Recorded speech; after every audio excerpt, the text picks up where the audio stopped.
B N Reddy నగర్లోని శ్రీ సంపూర్ణ grand రెస్టారెంట్లో ఓ కస్టమర్కు చేదు అనుభవం చోటు చేసుకుంది. కుటుంబ సభ్యులతో కలిసి మటన్ పులావ్ తినాలనుకున్న కస్టమర్కి పులావ్లో బొద్దింక దర్శనమిచ్చింది.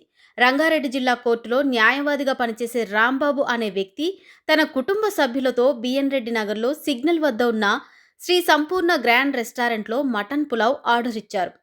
పులావ్ తింటున్న సమయంలో మటన్తో పాటు ఒక బొద్దింక కూడా ఉండటం చూసి రెస్టారెంట్ సిబ్బందిని ప్రశ్నించగా, సారీ సార్, ఇలాంటివి మళ్ళీ జరగకుండా చూసుకుంటాము అని సమాధానమిచ్చారు. వెంటనే అతను ఫుడ్ సేఫ్టీ అధికారులకు ఫోన్ చేయగా, కాబట్టి ఎవరూ అందుబాటులోకి రాలేదని తెలిపారు. జీహెచ్ఎంసీ అధికారులకు ఫోన్ చేయగా, ఆదివారం అధికారులు ఎవరూ అందుబాటులో లేరని 100కు ఫోన్ చేయమని సూచించారు. వారి సూచన మేరకు 100కు సమాచారం అందించామని తెలిపారు.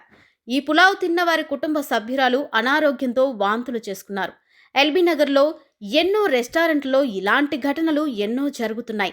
ఫుడ్ సేఫ్టీ అధికారులు సరైన చర్యలు తీసుకోకపోవడం వల్లనే ఇలాంటి ఘటనలు చోటు చేసుకుంటూ ఉన్నాయని పలువురు ఆరోపించారు.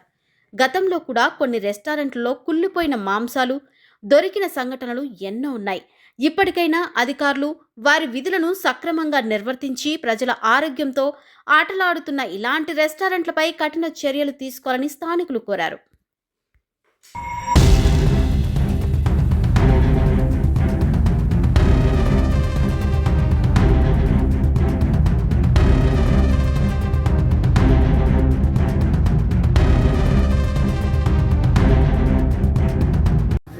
నా పేరు రాంబాబు అండి. ఈరోజు మధ్యాహ్నం లంచ్ కోసం అని చెప్పేసి బిఎన్ రెడ్డిలో ఉన్న సంపూర్ణ రెస్టారెంట్కి బిర్యానీ తిందనేసి వచ్చినామండి విత్ ఫ్యామిలీతో. అదే బిర్యానీ మటన్ పులావ్ చెప్పుకున్నాము. మటన్ పులావ్లో బొద్దింక రావడం జరిగింది. ఇదేంటని చెప్పేసి వాళ్ళ యజమాని వాళ్ళని ఇట్లా ఏం జరిగింది, ఇట్లా బొద్దింక వచ్చిందని చెప్తే సింపుల్గా సారీ సార్, ఇంకోసారి ఇలాంటి మిస్టేక్ కావడం చూసుకుంటామని చెప్పేసి అన్నారు. అది తిన్నప్పటి నుంచి కడుపులో ఒక రకంగా డిఫరెంట్గా ఉంది. కరెక్ట్గా రెస్పాండ్గా సమాధానం ఇవ్వలేదు. మళ్ళీ ఇంకోసారి ఇలాంటివి జరగకుండా చూసుకుంటున్నారు. ఈలోపు జీహెచ్ఎంసీలో కంప్లైంట్ చేసినాం, 100కి డైల్ చేసినాము. వాళ్ళు పోలీసు వాళ్ళు కూడా వచ్చి చూసుకున్నారు. ఫోటో తీసుకొని పోలీస్ స్టేషన్లో కంప్లైంట్ ఇవ్వండి వచ్చి చెప్పారు.